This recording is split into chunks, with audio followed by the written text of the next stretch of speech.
Irmãos, nessa noite eu darei continuidade a respeito da importância do perdão. No domingo passado eu falei a respeito do perdão. E hoje o tema eu vou falar além do perdão. Eu gostaria que você pegasse a sua Bíblia, abrisse comigo em João, capítulo 13. Nós vamos fazer a leitura do versículo 37. Assim que você encontrar, eu peço que você se coloque de pé, por gentileza. Então é João capítulo 13, versículo 37.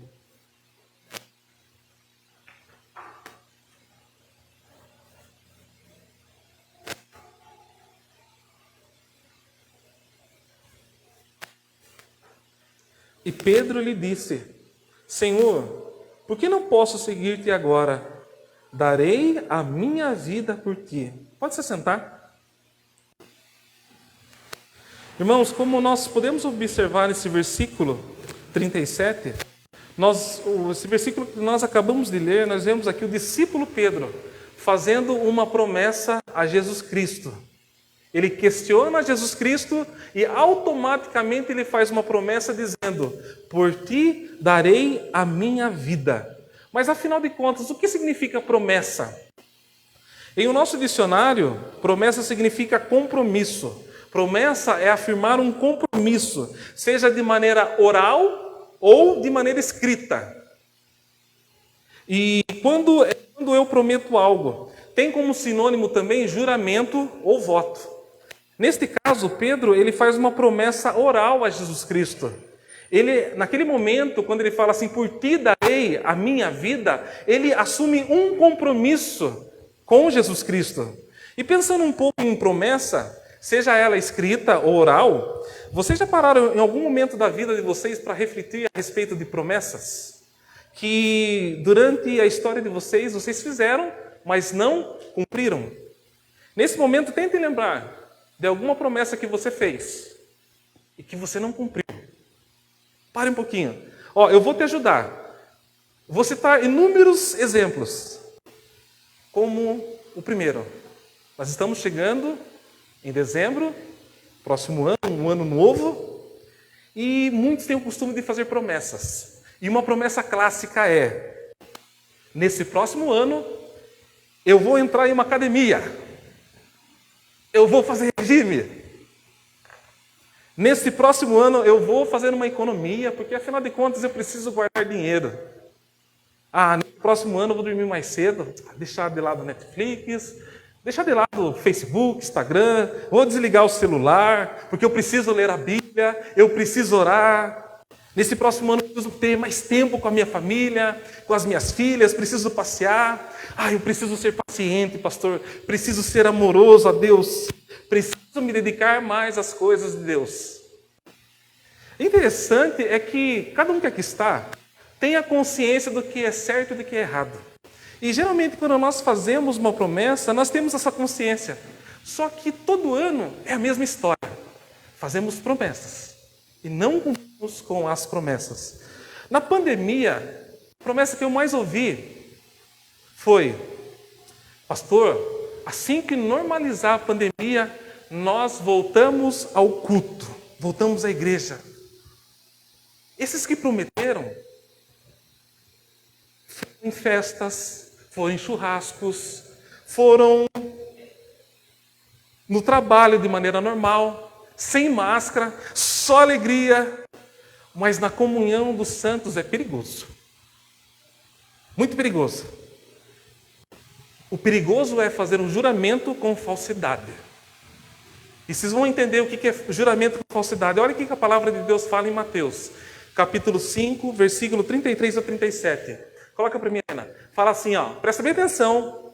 Ouvistes também que foi dito aos antigos: não jurarás com falsidade, mas cumprirás os teus juramentos para com o Senhor. Eu, porém, vos digo, de maneira nenhuma jureis, nem pelo céu, porque é o trono de Deus, nem pela terra, porque é o estrado de seus pés, nem por Jerusalém, porque é a cidade do grande rei, nem jures pela tua cabeça, porque não podes tornar branco nem preto um só fio de cabelo. Seja, porém, o vosso falar sim, sim, Não, não, pois o que passa disso vem do maligno. Mas nós somos campeões de fazer promessas. Em todo momento nós estamos fazendo um juramento, um voto. E quando nós prometemos que vamos pagar e não pagamos?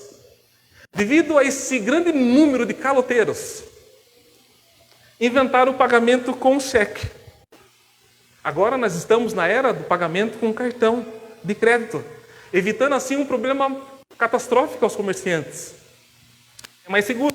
Antigamente, todo comércio havia uma caderneta. Todo comércio. Tanto homem como mulher honravam com a promessa de pagar. Mas o tempo foi passando, a evolução foi chegando, de cheque nós estamos indo para o cartão, agora nós estamos indo para o Pix. E a evolução que nós vemos é de uma sociedade sem Deus. Uma sociedade sem Deus, ela evolui do mal a pior. Pois os princípios que antigamente eram inegociáveis, hoje, em algumas sociedades não existem. E algumas outras sociedades relativizam. Esta é a nossa realidade. E quando se trata então de um trabalho novo, todo alegre. Oh, glória, consegui o trabalho. Chega lá na entrevista, assume um compromisso oral, e muitas das vezes, dependendo da empresa, escrito, com horário, tarefas, mas é só passar os 3 meses de experiência. Quebramos nossas promessas. Quebramos o nosso compromisso com atrasos, com atestados e o não cumprimento de tarefas. E quando alguém então chega para você e fala assim, manda mensagem para você, ore por mim, estou passando por dificuldade, daí nós colocamos aquela mãozinha pelo WhatsApp, mas no final de contas nós não oramos. E quando você está no seu trabalho, alguém chega para você desesperado, chorando, precisando de uma palavra de conforto, consolo, ora por mim, e você envergonhado fala assim, eu vou orar por você sim. Como que é seu nome? Ciclano. Mais tarde eu oro por você. E o tempo passa e você não ora. E quando nós declaramos a nossa amizade, estamos juntos, viu, brother? Para o que der e vier. Porém, no primeiro obstáculo que essa pessoa enfrenta, passa necessidade, simplesmente fazemos de conta que nós não sabemos. Muitos pulam do barco. E essa pandemia provou isso. Cada um por si. Alguns fazem 1000 promessas em sua cerimônia religiosa de casamento. Aquela coisa mais linda, aquela promessa toda elaborada, aquela festa, aquela oratória. Porém, já nos primeiros dias de casados, não cumprem com os seus votos. Homens que não honram com sua promessa feita diante de Deus e das testemunhas. Pessoas que presenciaram o seu voto, a sua promessa, diante de Deus, da sua esposa. Promessas de amor, cumplicidade, amizade, fidelidade. Independente das circunstâncias, e todos já ouviram, seja na riqueza, seja na pobreza, seja na doença, seja na saúde. Passados 6 meses de casamento, a esposa engorda, acabou o amor. E alguns casamentos acabam literalmente, acabam por causa disso. E você sabe por que acaba? Sabe por que acontece isso? É porque muitos homens olham para suas mulheres como objetos sexuais para o seu próprio bem. Eu gostaria de usar algumas linguagens aqui específicas, mas eu vou deixar para o próximo ano com o nosso encontro de casais, que em breve vai voltar e vocês aguardem. E não somente homens fizeram aquelas promessas maravilhosas e não honraram, mas as mulheres também. Um dia fizeram promessas de serem submissas, auxiliadoras, porém promessa do vento, pois elas precisam ser empoderadas, ser o macho de seus lares. Quando percebe que o marido não toma uma liderança de homem espiritual do lar, elas assumem o lugar, assim esquecem de seus votos feitos diante de Deus, das testemunhas e do seu marido. Os casais que estão aqui precisam ter a compreensão, e eu entro dentro desse pacote, que as promessas feitas, elas foram primeiramente feitas a Deus. Irmãos, isso é muito sério. Isso tem que dar um frio na nossa barriga. Quando nós paramos para refletir, vemos a quantidade de promessas que nós não cumprimos. Vocês percebem o quanto nós somos infiéis no dia a dia? no nosso cotidiano? O quanto nós somos inclináveis a não cumprir com nossas promessas? Irmãos, a palavra de Deus, ela nos orienta a não fazer promessas, ou seja, votos que não iremos cumprir a Deus. Eclesiastes capítulo 5 fala isso, o versículo 4 ao 5. Quando fizeres algum voto a Deus, não demores a cumpri-lo, porque Ele não se agrada de tolos. Sabe o que é tolos? Tonto. O que votares trata de cumpri-lo. É melhor não fazer voto do que fazer e não cumprir. Precisamos ter muito cuidado com as nossas palavras. Muito cuidado com as nossas promessas a Deus, pois Deus não se agrada de tonto, de tolos. Por outro lado, nós vemos a nossa infidelidade, né? Mas quando nós olhamos para Deus, para a história bíblica, nós vemos a fidelidade de um Deus maravilhoso. Um Deus que é único em cumprir promessas. Foi assim na vida de Noé, foi assim na vida de Abraão, na vida de Jacó, na vida de Moisés, e tem sido assim na nossa vida. Muito importante dizer a vocês que as promessas de Deus feitas ao seu povo, prestem bem atenção, sempre teve como DNA, grave isso na sua mente, a vinda de Jesus Cristo, o Messias encarnado. Toda promessa tem tanto como a primeira vinda, que é o nascimento de Jesus Cristo por meio da Virgem Maria, como da segunda vinda, quando ele retornará a buscar a sua igreja. Tudo é em torno da pessoa de Jesus Cristo. Toda promessa, todo compromisso de Deus para com seu povo. Em primeiro lugar, o compromisso é com a sua palavra em torno da pessoa de Jesus Cristo. Não fique acreditando que enquanto eu não cumprir na minha vida a promessa, eu não vou morrer. Enquanto eu não cumprir na minha vida, tem que cumprir. Muitas promessas, irmãos, é o próprio homem que cria. E dizem que foi Deus que fez. Muito cuidado. Deus não é tolo. Ele não é como nós que vivemos fazendo promessas. Muitos falam assim, o melhor de Deus está por vir na sua vida. Creia que é a promessa do Senhor. O melhor que poderia acontecer em nossa vida é Jesus Cristo. O melhor. Essa história de que o melhor está por vir na nossa vida, isso é baboseira. O melhor já aconteceu. O melhor está por vir é o retorno de Cristo. Ou seja, é Cristo o melhor. Será o seu retorno. Já aconteceu no seu nascimento. Agora vai acontecer no seu retorno. Isso é o melhor de Deus. Mas muitos têm usado das promessas.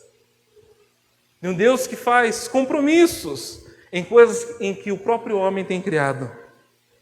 Acredito que uma passagem que resuma bem a fidelidade de Deus em suas promessas é esta. Josué capítulo 23, versículo 14. Vou ler com vocês. Hoje vou pelo caminho que toda a terra vai. E sabeis no coração e na alma que não falhou uma só palavra de todas as boas coisas que o Senhor, vosso Deus, falou a vosso respeito. Nenhuma delas falhou, mas todas se cumpriram. Irmãos, Deus é maravilhoso. Deus é eternamente fiel. Fidelidade faz parte da sua essência. Vemos nessa leitura de João, Pedro fazendo uma promessa a Jesus. Se criando aquela expectativa em seus ouvintes, em os discípulos que estavam ali juntamente com ele, de alguém que jamais vai abandonar o seu mestre. Que declaração que Pedro faz, até nos lembra uma declaração romântica. Lhe darei a minha vida. Me faz lembrar a minha adolescência. Quando eu ouvir a pregação do pastor e o pastor fazendo um apelo no púlpito. Quem quer aceitar Jesus? Logo eu ouvindo aquilo, tomado pela emoção, chorando, levantei as mãos, eu quero. Jesus, eu te darei a minha vida pelo Senhor. No primeiro obstáculo da minha vida, minha declaração de amor que eu fiz naquele dia. Jesus lhe entrega a minha vida. Nunca vou abandonar o Senhor. Ela simplesmente foi ralo abaixo. Da mesma forma aconteceu com Pedro. E que decepção, irmãos. É bem verdade que nós somos piores do que Pedro. Pois falhamos em muitas coisas, muito mais coisas que Pedro falhou. Pois a todo instante nós fazemos declarações de amor vazias, tanto para com Deus, para com o nosso próximo, fica apenas em palavras. E o pior de tudo, nós ofendemos a Deus ao não cumprir com as nossas promessas. E foi exatamente isso que aconteceu. Pedro, ao não cumprir com a promessa, com o compromisso, ele ofendeu a Cristo, ou seja, ele desonrou, ele pecou contra o Messias. A negação de Pedro foi um não cumprimento de sua promessa feita. Abra comigo a sua Bíblia em João, capítulo 18. Eu gostaria que você fizesse a leitura comigo. João, capítulo 18, não está no slide, versículo 25. Se puder ligar aqui para mim, tá, William, por gentileza? João, capítulo 18, versículo 25. Simão Pedro estava ali, esquentando-se. Presta bem atenção, esquentando-se. Esquentando-se, havia uma fogueira. Presta bem atenção. Perguntaram-lhe então: tu também não é um dos seus discípulos? Mas ele negou, dizendo: não sou. Um dos servos do sumo sacerdote, parente daquele a quem Pedro cortara a orelha, disse: acaso não te vi ele no jardim? Pedro negou outra vez. Imediatamente um galo cantou. Ali havia uma fogueira, ele estava se aquecendo na fogueira. De repente ele foi abordado e perguntaram se ele estava com Cristo. Ele falou que não. E ali João fala que ele negou a Cristo. Irmãos, Pedro havia feito uma promessa de dar a vida por Jesus. Na primeira situação, vemos Pedro não cumprindo com a sua promessa. Pedro nega Jesus e assim ele ofende a Jesus. E a história continua. Jesus, nesse momento em que Pedro está negando, Jesus é levado a Pilatos. Jesus passa por todo aquele interrogatório. Jesus é humilhado.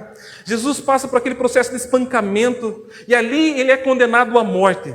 Jesus Cristo ele é crucificado, ele é morto. A palavra fala que Jesus Cristo ele ressuscita ao terceiro dia.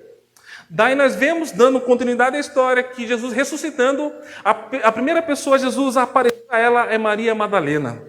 Logo, na sua segunda aparição, é aos discípulos, naquele momento em que ele transpassa a parede e ali está Tomé, cheio de dúvidas, querendo tocar, ele toca em Jesus. E a palavra fala que Jesus tem um terceiro encontro com os seus discípulos, que está em João, capítulo 21, versículo 14. Coloca para mim, Heleninha. Que fala assim: essa foi a terceira vez que Jesus apareceu aos seus discípulos, depois de ter ressuscitado dentre os mortos. Sabe o que é interessante, irmãos? Embora esta fosse a terceira aparição de Jesus aos discípulos, é Jesus quem toma a iniciativa de ir ao encontro do ofensor. Quem é o ofensor? Pedro. Pedro poderia muito bem ter ido ao encontro de Jesus para se arrepender, pedir perdão. Podemos dizer que Pedro ali ficou recuado, escondidinho. Pedro ele teve a oportunidade de reconhecer o seu pecado, reconhecer e se arrepender, mas ao contrário disso, nós olhamos nessas três aparições, nós não vemos em nenhum momento Pedro ele tomando a postura que ele sempre teve. Pedro naquele que cortou a orelha do soldado, Pedro naquele que toma a frente de todas as coisas, nesse momento que ele se encontra como ofensor em pecado, ele não toma iniciativa. Nós olhamos e vemos que Jesus vai ao encontro do ofensor. Jesus Cristo nessa terceira aparição vai ao encontro de Pedro. Jesus é aquele que vai ao encontro do pecador. O bom pastor é aquele que dá vida pelas ovelhas. O bom pastor é aquele que vai ao encontro das ovelhas. E o que Jesus faz? Jesus, ele provê o momento, ele busca aquele reencontro, ele prepara o cenário necessário. E eu gostaria que você acompanhasse comigo em João capítulo 21, juntamente comigo, versículo 3. Se atente à leitura, João capítulo 21, versículo 3, fala assim: e Simão Pedro lhe disse: vou pescar. Eles responderam: nós também vamos contigo.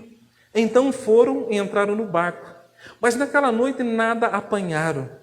Mas logo ao amanhecer, Jesus estava na praia. Todavia os discípulos não sabiam que era ele. Disse-lhes então Jesus: filhos, não tendes nada para comer? Eles lhe responderam: não. E ele lhe disse: lançai a rede à direita do barco, e achareis. Então lançaram a rede e não conseguiam puxá-lo por causa da grande quantidade de peixes. Então aquele discípulo a quem Jesus amava disse a Pedro: é o Senhor. Ouvindo Simão Pedro que era o Senhor, amarrou sua túnica à cintura, porque estava despido, e lançou-se ao mar. Mas os outros discípulos vieram no barquinho, arrastando a rede com peixes, porque estava a cerca de apenas 200 côvados da terra. Ao desembarcarem, viram ali pão e um peixe sobre brasas. Irmãos, Pedro estava ali com os discípulos, ele falou: vamos pescar. E os discípulos concordaram: vamos pescar, estamos juntos. E foram pescar. E ali eles passaram a noite inteira na tentativa da pesca e não pescaram nada. Já estavam com fome, e logo ao amanhecer Jesus aparece na praia. E os discípulos, olhando de longe, não sabiam quem era. E Jesus fala ali para eles: filhos, vocês não têm o que comer? E eles falam: não temos. E ali Jesus fala para eles: lançai a rede à direita do barco e achareis. Então os discípulos pegaram essa rede conforme o Senhor ordenou e lançaram a rede. E a história nos fala que grande quantidade de peixes eles pescaram. Então aquele discípulo a quem Jesus amava se virou a eles e falou assim: é o Senhor, é Jesus.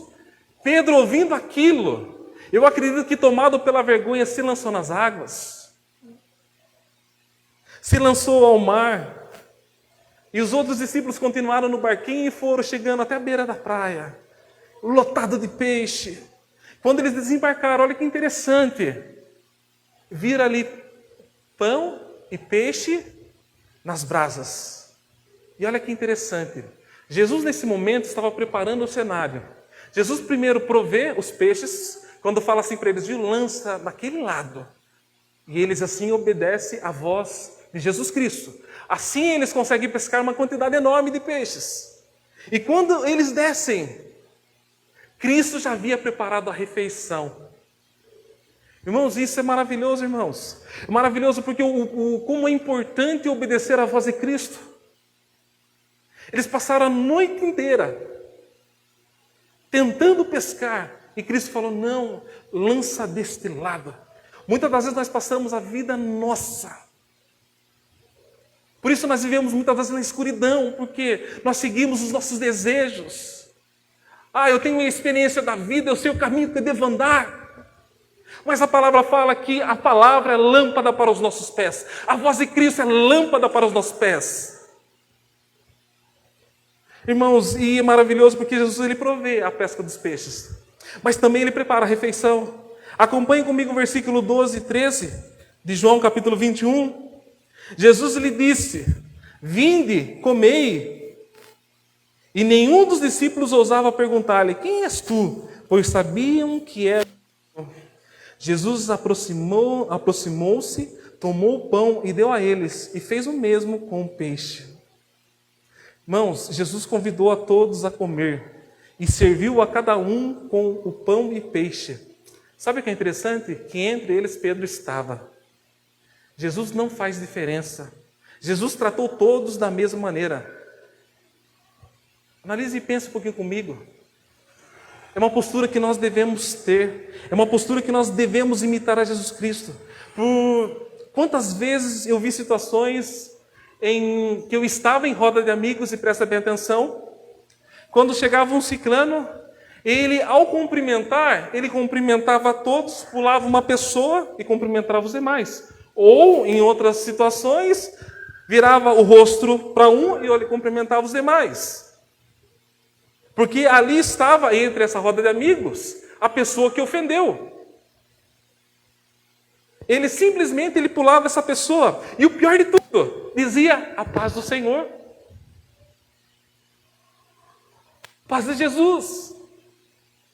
Quando nós somos ofendidos, às vezes nós assumimos a postura de um distanciamento justificado. Ele me ofendeu. Afinal, é o ofensor que deve ir ao meu encontro e se retratar comigo e buscar o perdão. Não porque eu sou o ofendido. Não é isso que Jesus faz. Jesus foi ofendido, mas ele toma a iniciativa de maneira amorosa.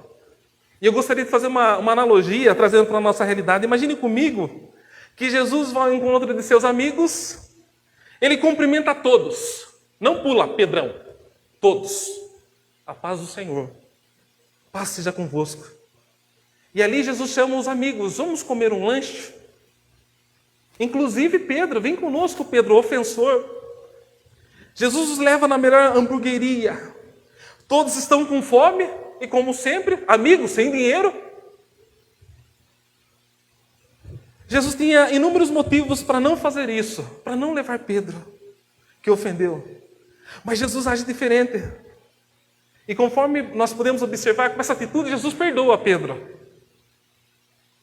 E assim eles terminam de comer o lanche de hambúrguer de salmão. Pão com peixe. E Jesus toma mais uma vez a iniciativa. Jesus não se contenta em apenas perdoar a Pedro. Mas ele toma uma segunda iniciativa, que é o diálogo. Ele chama a Pedro para conversar. Acompanhem comigo em João capítulo 21, versículo 15.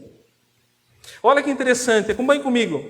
Depois de terem comido, Jesus perguntou a Simão Pedro: Simão, filho de João, tu me amas mais do que estes? Ele respondeu: sim, Senhor. Tu sabes que te amo. Jesus lhe disse: cuida dos meus cordeiros. Jesus voltou a perguntar-lhe: Simão, filho de João, tu me amas? Ele respondeu: sim, Senhor, tu sabes que te amo. Jesus lhe disse: pastorei as minhas ovelhas. E pela terceira vez lhe perguntou: Simão, filho de João, tu me amas? Pedro entristeceu-se de ter perguntado pela terceira vez: tu me amas? E respondeu-lhe: Senhor, tu sabes todas as coisas e sabes que te amo. Jesus lhe disse: cuida das minhas ovelhas. Nesse diálogo, Jesus confronta Pedro. Pois Pedro, lá atrás, havia feito uma promessa de dar a vida por Jesus. E só dá a vida a quem ama. Um pai tem a capacidade de dar a vida por um filho, porque ele ama. E esse é o amor verdadeiro, que é o amor ágape, sacrificial. Uma mãe dá tudo para que seu filho permaneça vivo, porque ela ama. Nesse diálogo, Jesus confronta Pedro. Pedro lá atrás havia feito uma promessa, mas ele falhou. Então Jesus o confronta perguntando 3 vezes: Pedro, tu me amas? Jesus, ao confrontar Pedro, Jesus estava restaurando a vida de Pedro. Jesus estava tratando o âmago do problema. Pedro não havia compreendido o que é de fato amar. Qual é o amor exigido por Cristo? Todas as vezes que Jesus perguntou Pedro se ele o amava, Jesus estava dizendo assim: Pedro, o amor que eu quero é o amor ágape, o amor sacrificial. É esse amor que eu estou perguntando e você não está compreendendo. Jesus estava tratando em Pedro, é algo que trata em nós. O ponto principal, porque o maior mandamento é amar a Deus sobre todas as coisas e amar ao nosso próximo. É o amor. Na vida de Pedro não bastava apenas saber que Jesus é o Cristo, como Pedro ele declara: tu és o Cristo, Filho de Deus vivo. Mas havia necessidade de amá-lo como Deus. E esta mesma palavra comunica a vocês é a minha vida. Não basta apenas ter um conhecimento teológico da palavra, mas é necessário amar Jesus Cristo, amar a Deus. E Jesus fala: aquele que me ama é aquele que vive os meus mandamentos, é aquele que pratica. Não basta ter um cabeção inchado de conhecimento e não praticar. É exatamente isso que Jesus está contando a Pedro. Pedro, tu me amas? Lá atrás tu declarou que eu sou o Cristo, Filho de Deus vivo. Mas não basta apenas teologia. É importante sim, mas é que é amor, paixão. Porque somente assim você dará vida por mim. Irmãos, nesse diálogo Cristo está reorganizando o amor de Pedro. Pois quando Pedro precisou demonstrar o amor verdadeiro a Cristo, sabe que ele demonstra o amor a si mesmo, porque a coisa apertou. Os soldados estavam levando a Jesus, ele pensou, não, cada um por si. Não conheço esse homem. Ele pensou em si mesmo. Quando Pedro responde, as 3 vezes, quando Jesus pergunta, tu me amas? Pedro responde com amor filho, que é uma afeição natural. É como um amor com um colega distante que você tem. Esse momento foi tão precioso na vida de Pedro, essa conversa, que sua morte, assim, futura, foi uma demonstração que nesse diálogo ele aprendeu aquilo que Jesus estava querendo transmitir a ele. Porque na morte de Pedro foi uma demonstração que ele aprendeu que através do perdão recebido por Jesus, o amor exigido por Cristo, ele aprendeu. Porque nós olhamos a história, na tradição, Pedro ele foi crucificado de cabeça para baixo, demonstrando que ele entendeu, e ele se entregou, ele morreu, ele sim compreendeu o amor sacrificial por Jesus Cristo. Jesus não somente, irmãos, nesse momento perdoa a Pedro, mas Jesus vai além do perdão. E quando digo que Jesus vai além do perdão, porque Jesus vai ao encontro de Pedro não apenas para perdoá-lo, mas para restaurá-lo, para recuperá-lo. E tem alguns pontos importantes para a nossa reflexão. Em primeiro lugar, Jesus vai ao encontro do ofensor. Geralmente, quando nós somos ofendidos, nós tomamos a postura de distanciamento. Mas não é isso que Jesus faz. Jesus ele não muda quem ele é por causa do ofensor. Nós temos o hábito de pagar na mesma moeda. Não é isso que Jesus faz. No lugar da vingança, Jesus ofereceu o perdão, a restauração. Em segundo lugar, o que Jesus faz? Para nossa reflexão, pensar. Jesus ele cria um ambiente acolhedor. Cristo convida a Pedro para um encontro à beira do mar, presta atenção, ao redor do fogo, em meio a uma gostosa refeição com peixe. Sabe o que é interessante? Que quando eles descem da embarcação, fala que havia pão e peixe e havia brasas. Cristo havia feito uma fogueira. Quando nós paramos para analisar e vemos que quando Pedro nega, havia também uma fogueira. Naquele momento, Jesus faz isso proposital, porque Jesus está trabalhando o emocional de Pedro naquele momento. Jesus apenas não está preocupado com a sua questão espiritual, que é prioritária, mas naquele momento, Jesus está tratando as suas emoções, a sua culpa, porque Pedro sabia que havia negado a Cristo, havia pecado contra Cristo. Portanto, nós olhamos nas 3 aparições de Jesus Cristo, em nenhum momento nós vemos o Pedrão tomando algum tipo de posição, mas afugentado, medroso, tomado pela culpa. Interessante que quando nós somos ofendidos, nós criamos um ambiente intimidador, ou que a menos nos assegure alguma vantagem. E nós olhamos, nós vemos que Jesus faz o oposto. Ele chama a Pedro para uma conversa entre amigos. Uma conversa informal, não propícia ao confronto, mas ao profundo quebrantamento, reflexão. Cristo não o cancelou, mas chamou a roda de amigos. O terceiro ponto, terceiro lugar, Jesus tem como um propósito além do perdão. Irmãos, Cristo, ele é aquele que vai além do perdão. A sua obra, ela é perfeita, ela é maravilhosa. Vemos que Cristo quer ver Pedro quebrantado, com um coração humilde, amadurecido na fé e restaurado também no ministério.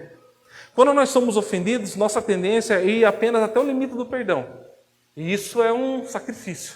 Sabemos que isso é difícil. Jesus, ele vai além, pois ele deseja que Pedro cresça, amadureça e não erre mais. Depois de restaurar a Pedro, Jesus ingressa ele novamente no ministério como apóstolo ao dizer, acompanhe comigo, no versículo 15 de João capítulo 21. Ele fala no finalzinho do versículo 15, cuide dos meus cordeiros. No versículo 16, pastorei as minhas ovelhas. No versículo 17, cuida das minhas ovelhas. Irmãos, depois de Cristo perdoar a Pedro, nós vemos aqui um processo de restauração na vida de Pedro. Pedro, nesse momento, Cristo, com a sua misericórdia e graça, coloca ele novamente, ingressa ele novamente no ministério como apóstolo. Quando confronta e quando fala, viu, cuide das minhas ovelhas. Cristo não cancelou, como nós temos o costume na nossa realidade, da cultura do cancelamento. Cristo não usou dessa cultura de cancelamento. Pedro, pisou na minha bola, pisou no meu pé, no meu calo, deleta, cancela. Ou seja, Pedro errou, vou agir com punição, vou incluir ele, nada disso. Cristo o perdoou. Cristo usou de misericórdia para com Pedro. E é algo que nós precisamos aprender olhando para Cristo. Precisamos olhar para a misericórdia de Cristo. Quantos pecados nós temos cometido ao decorrer desse dia? Quantas promessas não cumpridas? Pessoas que um dia, no seu batismo, fez uma promessa de viver para Cristo. De ser uma pessoa que irradie sobre essas trevas, que glorifique, mas não tem cumprido. Muitas das vezes no seu cotidiano tem negado a Cristo. Irmãos, como cristãos nós precisamos imitar a Cristo. Quando somos ofendidos, que possamos tomar a iniciativa de reconciliação e ir ao encontro do nosso ofensor. Assim como Cristo conversou com seu ofensor, que possamos tomar um posicionamento de diálogo, de conversa, de bate-papo. Que possamos não tomar um posicionamento de distanciamento sobre o ofensor. Ao contrário disso, precisamos tratar o âmago do problema. Pedro entendeu na prática a importância do perdão, pois ele havia perguntado para Jesus: até quantas vezes eu devo perdoar? Que possamos olhar para Cristo e para a sua vida e imitar a sua misericórdia, a sua paciência, o seu amor, pois na cruz Cristo demonstrou a verdadeira definição do perdão. Ele deixou toda a sua glória e ele se fez homem para ir ao encontro de pecadores, pessoas que o ofenderam, pessoas que ofenderam a Deus, pessoas que ofenderam o Espírito Santo, pessoas que eram inimigas de Deus. Mas na cruz Cristo nos reconciliou, Ele tomou o nosso lugar e nos perdoou. Só que Cristo é aquele que não apenas nos perdoa, mas Ele vai além do perdão, nos restaurando. Pois nós olhamos o sacrifício da cruz, que Cristo nos reconciliou com Deus. E portanto nós somos adotados, fazemos parte da família de Deus. Antes éramos inimigos, hoje nós somos amigos. Que possamos olhar para Cristo e imitar a sua conduta, pois na cruz Cristo demonstrou a verdadeira definição de perdão. Irmãos, o perdão de Jesus não ficou apenas em palavras, mas vimos em ação. E interessante, irmãos, que nada conseguiu impedir ele de glorificar a Deus. A missão de Cristo era glorificar o Pai, e ele glorificou o Pai em todas as suas atitudes. Que as feridas desta vida, que os machucados que um dia fizeram em você, as mágoas que você carrega, não impeçam de você glorificar a Cristo com suas obras, com suas ações. Ame os seus inimigos, os perdoando, pois Deus nos amou nos perdoando. A maior vingança que nós podemos fazer é perdoar, é amar, não pagar na mesma moeda. Somente Jesus Cristo vai além do perdão, nos restaurando e trazendo para si. E foi exatamente isso que Jesus Cristo faz com Pedro. Ele perdoa Pedro e ele traz para si, cuidando de Pedro. E nós olhamos quando ele fala, eu sou o bom pastor. E de fato ele é o bom pastor, porque ele vai ao encontro da ovelha. A ovelha está machucada, a ovelha está ferida. Por quê? Porque a ovelha caiu. E o machucado é resultado da sua queda, mas o bom pastor vai ao encontro dessa ovelha que está ferida. Ele pega a sua ovelha chamada Pedro e ele começa a cuidar desta ovelha. Restaurar, recuperar esta ovelha. Ele traz para si. E o que o bom pastor faz? Traz para si e conduz novamente aos pastos verdejantes. Conduz ao aprisco. Porque ao negar a sua ovelha, ela saiu do aprisco. Mas Jesus, agindo em misericórdia e graça, Ele vai e resgata. E assim Ele tem feito na nossa vida. Domingo passado eu falei que nós devemos refletir o perdão recebido. Irmãos, com convicção. Mas eu falo de mim. Nós somos piores do que Pedro. Muito piores do que Pedro. Muito. E Cristo tem nos amado, tem demonstrado misericórdia e graça sobre nós, tem cuidado. Ele é o pastor que Davi fala no Salmo 23, ele é o nosso pastor, que tem cuidado das suas ovelhas, que tem nos conduzido aos pastos verdejantes, que tem nos alimentado com a grama, com a água, que tem nos limpado. Irmãos, e é maravilhoso, irmãos, que nós possamos olhar para Cristo, o nosso Deus que vai além do perdão, nos restaurando e trazendo para si. E como que Ele traz para si nós? Por meio do seu sacrifício voluntário. Naquele momento na cruz, Ele não estava simplesmente nos perdoando, mas o primeiro ponto, Ele estava glorificando ao Pai, porque essa foi a prioridade dele, a sua missão. Ele estava sim nos perdoando, mas Ele estava nos restaurando, nos resgatando, nos recuperando. E nesse processo de perdão e de restauração, Ele nos deu um novo coração. Ele nos deu uma nova mentalidade para perdoar. Que seja uma noite que você possa refletir a respeito do perdão que você recebeu. Que você possa olhar para Cristo e imitar a sua conduta. Imite a Cristo. Eu sei o quanto é difícil, mas em cada atitude sua, Cristo é glorificado. Deus é exaltado. Que essa noite o Senhor possa iluminar o seu coração e mostrar a você a necessidade de perdoar. Irmãos, eu falei domingo passado, quando nós não perdoamos, as nossas orações não são atendidas. Quando nós não perdoamos, você não pode trazer o dízimo oferta.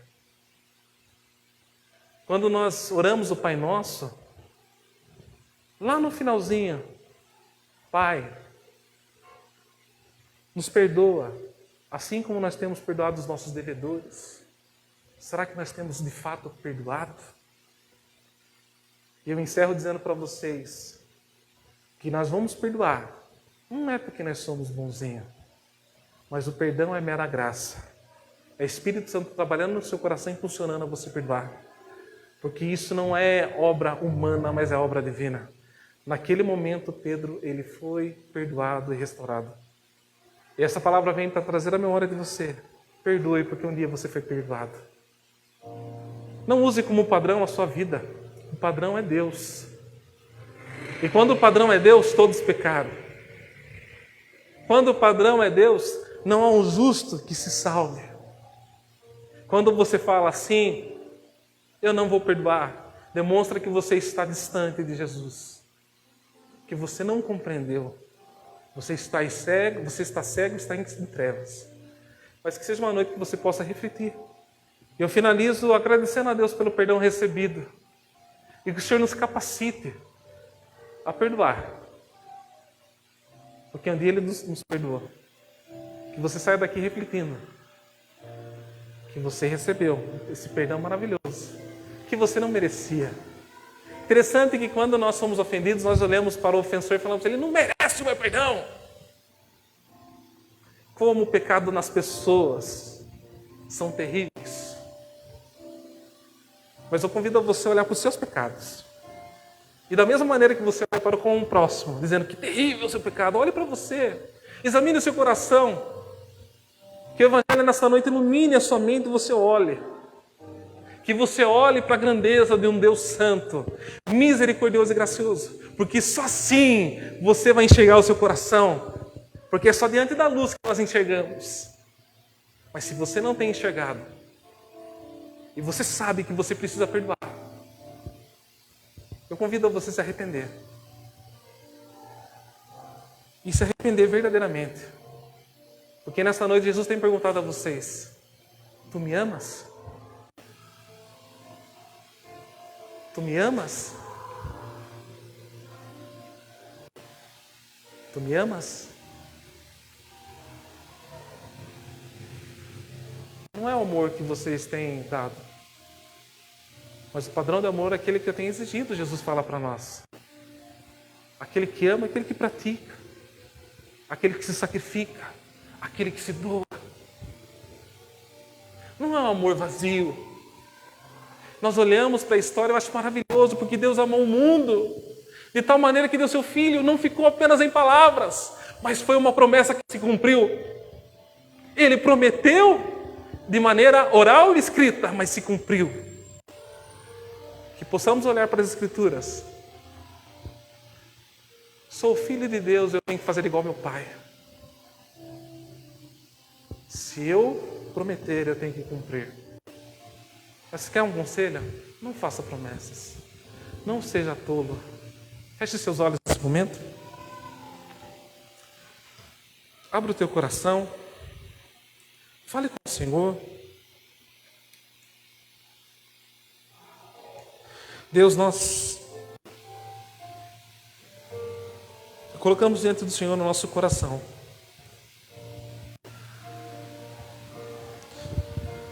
que muitas das vezes carrega coisas do passado. Um coração que precisa liberar o perdão genuíno. Espírito Santo do Senhor, ajuda esse irmão a olhar para Cristo na cruz, o Cristo ressurreto, que um dia nos perdoou. E não somente nos perdoou, porque Cristo foi além do perdão e nos restaurou, nos transformando, nos dando uma nova mentalidade, um novo coração.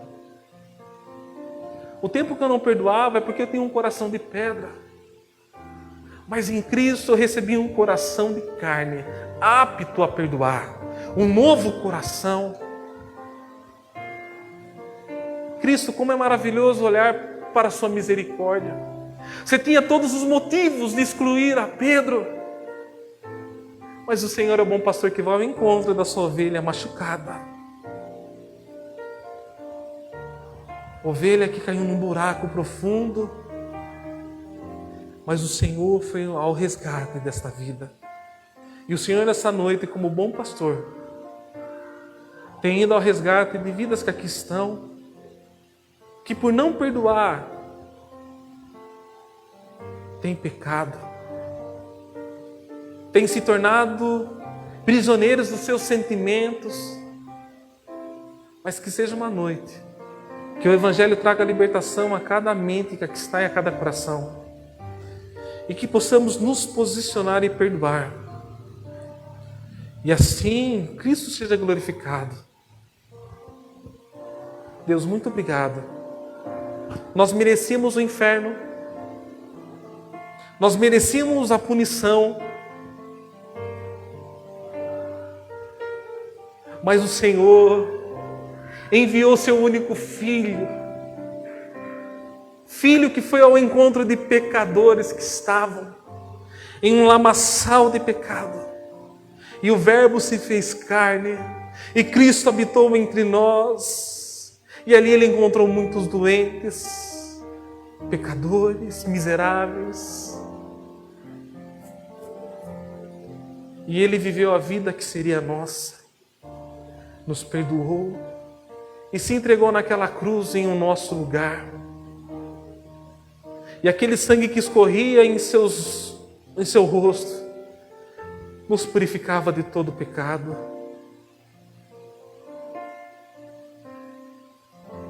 Jesus Cristo ressuscitou ao terceiro dia e Ele está à destra do Pai, intercedendo por cada vida que aqui está, cuidando de cada vida que aqui está. Muito obrigado, Jesus. Muito obrigado. Olhare, Senhor, para dentro de mim, nada encontrarás de bom, mas um desejo eu tenho de ser transformado. Preciso tanto do seu perdão, dá-me um novo coração, dá-me um coração coração igual ao teu, meu mestre, dá-me um coração igual ao teu, coração disposto a obedecer, cumprir todo o teu querer. Dá-me um coração igual ao teu. Amém, Senhor, amém. Obrigado, Jesus. Amém.